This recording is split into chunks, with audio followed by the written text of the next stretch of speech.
Welcome to The Source, where we combine the headlines with in-depth conversations with the newsmakers themselves. Sitting in for Pinky Webb, I'm Ria Tanwat Cotrillo.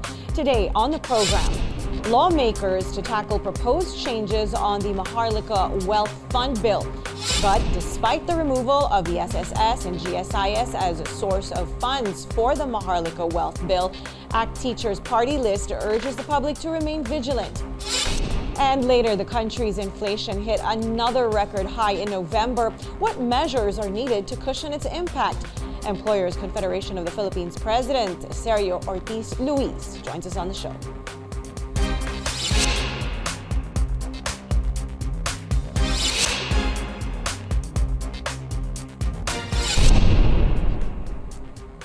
Some groups and lawmakers are not content with the latest development on the proposed Maharlika Wealth Fund, and they urge the House of Representatives to scrap the entire bill.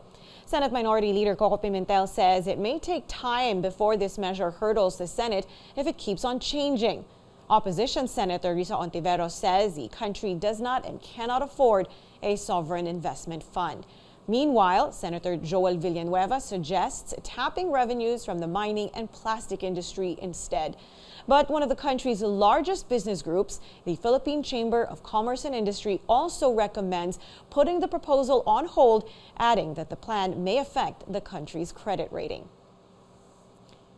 Bill authors decided to exclude the Social Security system and the government service insurance system as sources for the proposed sovereign wealth fund to appease the public. They're set to make the amendments to the bill today. Now that major pension funds will no longer be used for the proposed Maharlika Fund, the focus has shifted to the Bangko Sentral and other state-owned banks. We find out more about these potential funding sources in this report by Zian Arcangel. Amid strong opposition from the public and even business groups, the leadership of the House, led by Speaker Martin Romualdez, decided to limit the sources of the seed money for the Maharlika Wealth Fund to the Bangko Sentral ng Pilipinas, Land Bank, and Development Bank of the Philippines. One of House Bill 6398's authors, Marikina Representative Stella Kimbo, says the GSIS and SSS have been excluded as funding sources.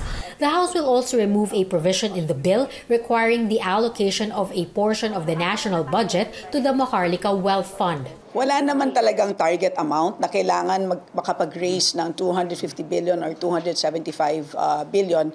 Kailangan lang ng isang amount that's big enough to be able to start an investment fund. At sa palagay namin, with proposed contributions of LBP, of Land Bank of the Philippines, Development Bank of the Philippines, and dividends from the BSP, sa tingin namin ay pwede nang umpisahan itong investment fund. Kimbo says Central Bank Governor Felipe Medalla has committed to allocate a portion of the BSP's profits to the fund. Medalla previously expressed reservations about investing a portion of the BSP's reserves in the fund because it is used to defend the peso. The House Appropriations Committee will discuss on Friday the details of the BSP's investment in the fund and the amount of seed money for it. House Ways and Means Committee Chairman Joey Salceda, who led the technical working group for House Bill 6398, says the GSIS and SSS will only have limited gains from investing in the Maharlika Wealth Fund. Salceda says the fund's long-term investments will affect the pension fund's ability to provide benefits to members. This is contrary to what he said last week. By investing here, in fact, it will enhance their capacity to pay higher dividends. So iba naman po yung, kasi saan ba manggagaling yung pambayad ng mga pension? Kundi doon po sa ininvest na pera, kung saan ininvest po ng SSS, GSIS, yung pera po ng kanilang mga miyembro. Despite the changes to the bill, the Makabayan Bloc is still against creating the Maharlika Wealth Fund. Kahit tanggalin pa ang GSIS at SSS sa pagkukuhanan ng pondo, maaari pa rin maging balon ng korupsyon ang Maharlika Fund. Lalo talamak ang korupsyon sa gobyerno at walang hinahain na safeguards para siguraduhin gagamitin ito sa tama, yung pondong ito. So talagang na-frustrate kami. Kaya natatakot din kami, no? So kahit na sinasabi dito sa Maharlika Fund na tinanggal ang GSIS tsaka yung SSS, baka pag nag-bycam sila, isasama na rin nila ito. The House is expected to pass the bill on second reading before the final day of session on December 14 as lawmakers go on a Christmas break. Cian Arcangel, CNN, Philippines. Let's go straight to the source of the story. Employers Confederation of the Philippines President Sergio Ortiz-Luis. Sir, good morning. Thank you for joining us. Hi, good morning, Pia, to our listeners. Now, sir, the Maharlika Wealth Fund, let's talk about that because lawmakers today will discuss the proposed amendments to it. But first, can you give us your initial thoughts on this idea to establish a sovereign wealth fund in the first place? Well, to begin with, we have sovereign wealth fund scattered. We have SSS, we have GSIS, we have investment of other agencies. So just to put it together is a big issue. You know, this government run on the basis of unity, and it is enjoying higher trust rating and popularity even after the election is going on. Forcing the issue of this Maharlika Fund will be a disservice because it can be divisive. It's good if there is a compelling reason to do it now. Obviously, there is no compelling reason. It's ill-timed. So why do it now? Even if it's a good idea, and some of us think it's a good idea, but it's a bad timing. And it's dividing the country unnecessarily. The administration do not need this. As I said, if there is a compelling reason to do it, if money of the agencies they want to get money from are not being invested properly, fine. But I don't think putting together will make them earn more. It will just complicate matters for these agencies. Even just Banco Central, who is supposed to be independent, if you take money from it, that will not be taken well by the international community. That's because right, sir. Now the government is delving its finger on the Banco Central, which is supposed to be independent. No, sir, the big development, of course, here is the removal of SSS and GSIS as a source of funds for the Maharlika Wealth Fund. Is that something you support, and do you think it's enough? Well, we support that because, as again, they are investing money and they think they're earning properly. There are safeguards. Of course, there are prudent measures that are embedded in the SSS and GSIS code, no? But and those are prudent measures, meaning they cannot invest in the, companies, for instance, or investment that is not have a proven track record perimeter clears or something. Is Maharlika Fund going to do that? And put aside all these prudent measures? And that can be dangerous. And I think SSS and GSIS are doing pretty well with their investments. You have to trust them because they are professional people. We're not going to take anybody and take a chance that they will run it well. So that's a good that they're taken away. But I don't think you have enough to put together a wealth fund to be able to still do what I think the authors want to do with it. So why even proceed with it? It will still divide the country unnecessarily. Right. Because obviously the even if businessmen, even if people here, even economists cannot understand fully what is intended for it. Can you imagine people in the countryside how they will take it? They will just take it like it will be it will just destroy the trust and confidence of the unnecessarily. Now, sir, you mentioned that there might not be enough funds if you remove GSIS and SSS. So is there a target amount in order for a wealth fund like this to proceed?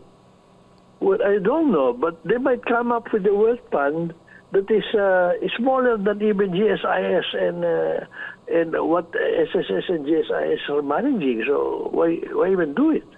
Mm-hmm. Sir, where do you think now that government can source more funds for Maharlika? Pogo, for instance, tax on Pogo. Malambaya, if there is a source. Or if there is a windfall profit, that is what is normally the case. Mm-hmm. Well, they're talking about mining, but I don't want to burden mining industry anymore because we're just freeing it, and it can be a source of a lot of income for the country. But if you tax them more to be able to create a wealth fund, I think that will be counterproductive. Right. I think it was Senate Minority Leader Coco Pimentel who suggested that. But he also said, and I quote, ang gulo ng proposal dahil ang investment fund ay kapag may surplus. Pero as is the case in the Philippines right now, it seems there is no surplus. Is that correct? Well, we're borrowing heavily, so obviously we have no surplus. Right. So there is no proof of a surplus, I believe, that he said. So, you know, are the part of Attorney Sunny Matulak of the Nagkaisa Labor Coalition. He says, why not tax the billionaires and use their money for the Maharlika Investment Fund? What are your thoughts on that, sir? Well, I don't. I think there can be some level of taxation on the upper scale income, but as a principle, you don't punish those who are productive and who earn money. That is what our principle is in governance. You don't tax them unnecessarily and unfairly. Maybe you can create some brackets, but you cannot punish people just because they're wealthy. All right, sir, we're going to be taking a short break. Do stay with us. This is The Source on CNN Philippines. Please stay tuned.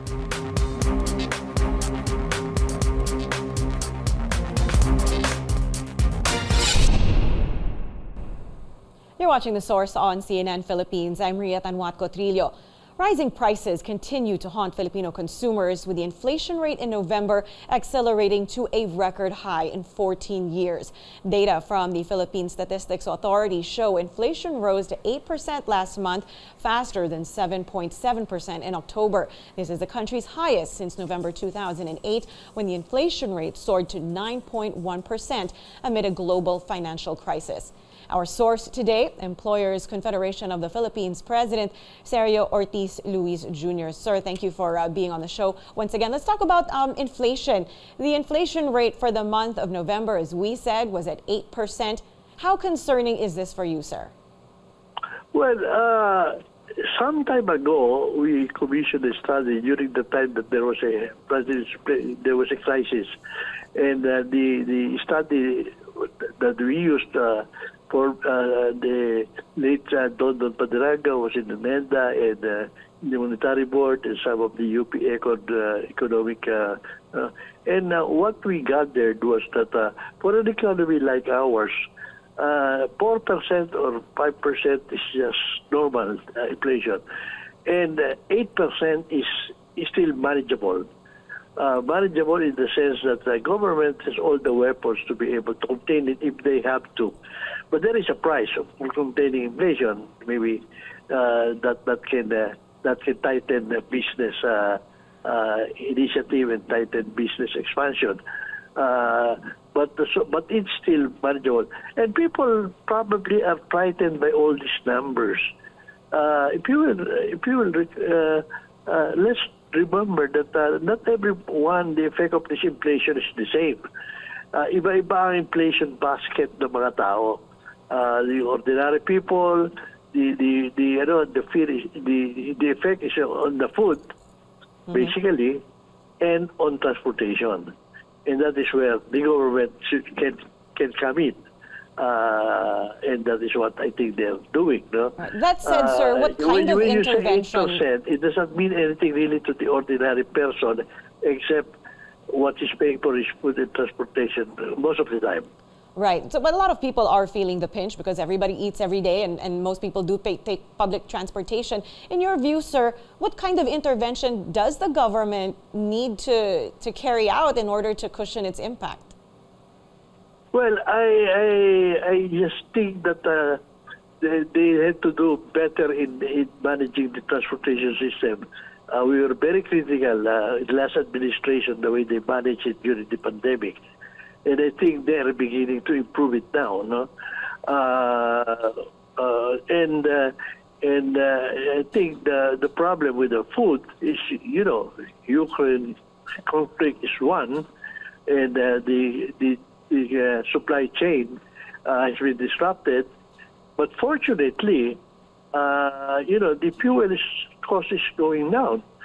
Even the peso that frightens people unnecessarily is now stabilizing in the vicinity of minimum break senior citizen at 60, but now it's in the 55, 56 level, and I think in the medium term it will stay that way.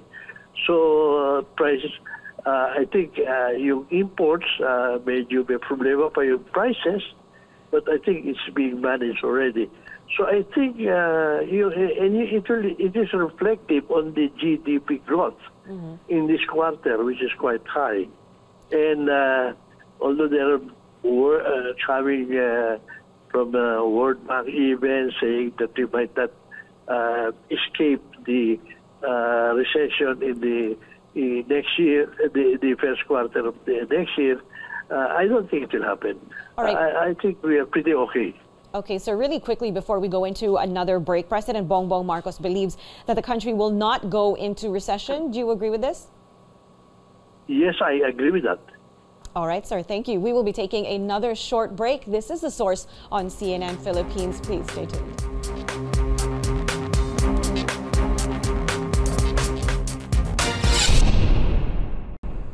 You're watching The Source on CNN Philippines. I'm Ria Tanwat Cotrillo. President Bongbong Marcos says better employment numbers indicate an improving economy despite higher consumer prices. The Philippine Statistics Authority earlier reported that the jobless rate was lower in October, translating to 2.24 million Filipinos without work, and that is the lowest in 2 years. Marcos said despite high prices, he believes an economic contraction is unlikely. Here's the president in his own words. Kaya kahit papaano ay hindi malakas ang loob natin, hindi tayo magkakaroon ng recession dito sa Pilipinas dahil masyadong mababang unemployment rate. At kung maalala ninyo sa pagsimula namin dito sa administrasyong ito ay pinag-usapan na namin ay trabaho talaga ang aming uunahin. The president added his administration would continue to work on creating more jobs. Back to our source today, ECO President Sergio Ortiz-Luis. Sir, let's talk about wage hikes, right, or joblessness of Filipinos. The number of jobless Filipinos, as you heard, has eased to 2.24 million in October, the lowest in 2 years. Can you explain to us the factors that led to this? Well, in total number, the joblessness actually increased. Remember, every year 800 to 1 million entrants come to the job market. These are people, young guys who graduate, or people who do not graduate but reach the age of working age. So dumadami yan, no? So iba yung we have about 50 million in the labor market. Iba yung rate. You can get a rate of 5% with 30 million, and that will be jobless of 1.5 million. But you can get a rate of 5% also on 50 million, and that will be 2.5 million. Meaning, in absolute numbers, mas marami pero yung percentage is the same, no? But it's still good because there are times that both the numbers, absolute number and percentage go up. And it's good that we are able to maintain it. And that means that somehow the new entrants to the market are being absorbed, in spite of the fact that we are already trying to get back those who lost their jobs during the pandemic. So that's a good sign. Although it's obvious also that the quality of jobs are decreasing, no? Because marami dyan mga in the market are part-time jobs. Right. You know, when you take the statistics, if a person work 1 day a week, is considered employed. And those who are not looking for employment, no, are not considered jobless. They are not counted as jobless. Those are the things that you have to remember. All right. So you're saying this figure, 2.24, is actually lower than the actual? Yes. Meaning, you know, we are trying to be, you know, last year, the private sector, ECO, PhilExport, PCCI, the BPOs, yung contractors as a group, the manufacturers, we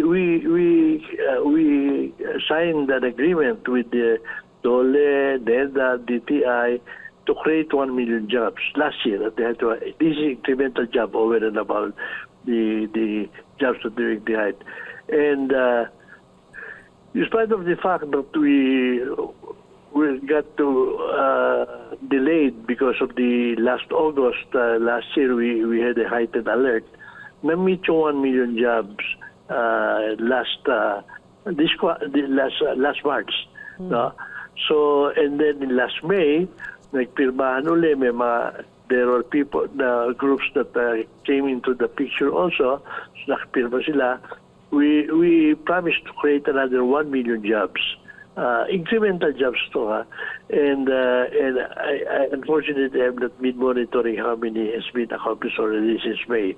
But those are the things that help. Your cooperation, your PPP, your public-private partnership. That goes a long way.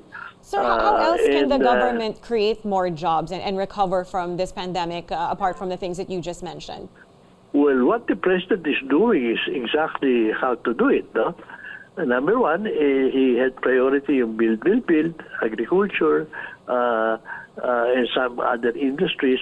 And when he goes out to sell the Philippines, that is, at the end of the day, those are targeting investment that can create jobs. And that's exactly what we have to do. If you remember, that is what President FBR did before, and he was able to change the economy in short while. And nadala pa niya rito yung mga electronics that nobody believed that we will be able to do, but we are one of the biggest supplier of electronics and BPOs in the world now. Right. So those are the things that has to be done, and I think the president is doing the right thing. Sir, I want to talk now a little bit about wage hikes. A labor group has formally petitioned, I think that was on Monday, for an increase in the daily minimum wage in Metro Manila by at least 100 pesos because of soaring inflation. How possible do you think this is, sir? And if it's not possible at 100 pesos, what is the most feasible wage increase? Well, you know, it just will be taken up in the wage board, no? We are not objective to the fact that there is a supervening condition that they can file, although that has to be 1 year. But never mind. But there is a reality that people has to accept. No? Only 10% of our labor force is entitled, is covered by minimum wage. And which is really a problem, because every time you raise the minimum wage, you leave 90% behind. Sino ba yung 90% na naiiwanan? These are basically drivers, jeepney drivers, taxi drivers, bus drivers, market vendors, agri workers, mga small business, family business. Wala mga employers to. So if the minimum wage is increased, paano tataas yung kita nung minimum wage nung tricycle driver? Wala naman siya employer na magtataas ng sweldo. So that is the problem. That is the reality. It's nice to say that we will raise minimum wage so that we can help the workers. Ang problema, it benefits 10%, but it's a problem to the 90%. Because what happens is, especially the micro workers, micro companies, is 90%, and which employ 65% of the people. 50% of them shut down during the pandemic. Marami sa kanila have not yet opened, even now. So, what do they do if you mandate increase? What they will do is, some of them, they say there is exception anyway, but exception normally is good for 1 year, and then you present hordes of documents that you probably will need an accountant or a lawyer to be able to do. So it's useless. They don't even bother with it anymore. So what will they do if a mandated increase is given? What they will do is two things. They will cut down on their workers, or they will, if they can still manage to charge it to the customers, taasan yung presyo. What will happen then is it becomes part of the inflation thing, right. And yung minimum wage earners who are better position because they are mostly regular jobs. Will have something when there is a inflation. Right. But how about at 90%? Right. You make an excellent point there, sir. All right, that is all we have time that is for. The problem. Yeah. Sir, thank you so much for joining us. We appreciate your time. That was Employers Confederation of the Philippines President Sergio Ortiz-Luis. And thank you for joining us here on The Source. I'm Ria Tanwan Cotrillo. You're watching CNN Philippines.